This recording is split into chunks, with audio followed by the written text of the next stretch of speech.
നമ്മൾ നിശബ്ദരായിരിക്കേണ്ട ചില സാഹചര്യങ്ങളെക്കുറിച്ച് ചാണക്യൻ പറയുന്നുണ്ട്. ഒന്നാമതായി, വിഡ്ഢികളുടെ മുന്നിൽ. വിഡ്ഢികളോട് നമ്മൾ എന്ത് പറഞ്ഞിട്ടും കാര്യമില്ല. അത് ഉൾക്കൊള്ളാനുള്ള ഒരു കഴിവ് അവർക്കുണ്ടാകണമെന്നില്ല. അവിടെ നിശബ്ദതയാണ് ഏറ്റവും നല്ലത്. രണ്ടാമതായിട്ട്, നമുക്ക് ദേഷ്യമുള്ളപ്പോൾ അവിടെ പ്രതികരിക്കാതിരിക്കുന്നതാണ് ഏറ്റവും നല്ലത്. ദേഷ്യമുള്ള സമയത്ത് നമ്മൾ നിശബ്ദരായിരിക്കുമ്പോൾ സാവകാശം ആ ദേഷ്യം അടങ്ങുകയും പിന്നീട് എന്താണ് സംസാരിക്കേണ്ടതെന്ന് വ്യക്തത വരികയും ചെയ്യും. മൂന്നാമതായി, നമ്മളെപ്പറ്റിയുള്ള അപവാദങ്ങൾ പരക്കുമ്പോൾ ഇവിടെ നമ്മൾ വെറുതെ വായിട്ടലച്ചതുകൊണ്ട് ഒരു പ്രയോജനവുമില്ല. നിശബ്ദരായിരിക്കുക. അപവാദങ്ങളുടെ വഴിയേ പൊയ്ക്കൊള്ളൂ. നാലാമതായി, ധാർഷ്ട്യ സ്വഭാവം കാണിക്കുന്ന ചില ആൾക്കാരുടെ മുന്നിൽ നമ്മൾ നിശബ്ദരായിരിക്കുന്നത് തന്നെയാണ് നല്ലത്. അവരുടെ ധാർഷ്ട്യ സ്വഭാവത്തെ അവഗണിക്കാൻ ആ നിശബ്ദതയ്ക്ക് സാധിക്കും. അഞ്ചാമതായി, ക്രൂര സ്വഭാവമുള്ള ആൾക്കാരുടെ മുന്നിൽ നമ്മളെപ്പോഴും നിശബ്ദരായിരിക്കുന്നതാണ് നല്ലത്.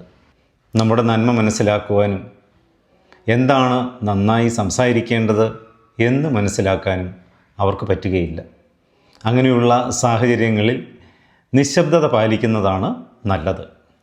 ആറാമതായി, മദ്യപാനിയുടെ മുന്നിൽ നമ്മൾ നിശബ്ദരാകണം.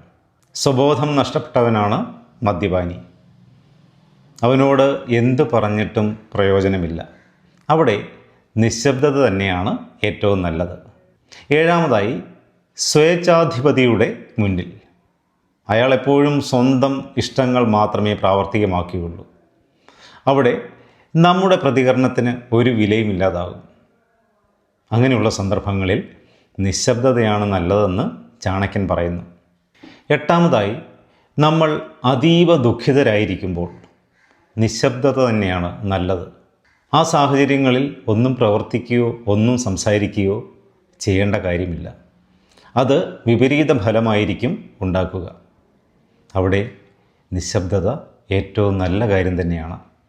ഒൻപതാമതായി, നമ്മളെ പ്രതിസന്ധികൾ തളർത്തിക്കളയുന്ന ചില സന്ദർഭങ്ങളുണ്ട്. ഈ സമയത്തും നമ്മൾ അതിനനുസരിച്ച് പ്രതികരിക്കാൻ നിൽക്കാതെ അല്പം സംയമനം പാലിച്ചുകൊണ്ട്, നിശബ്ദത പാലിച്ചുകൊണ്ട് നിൽക്കുന്നതാണ് ഉചിതം.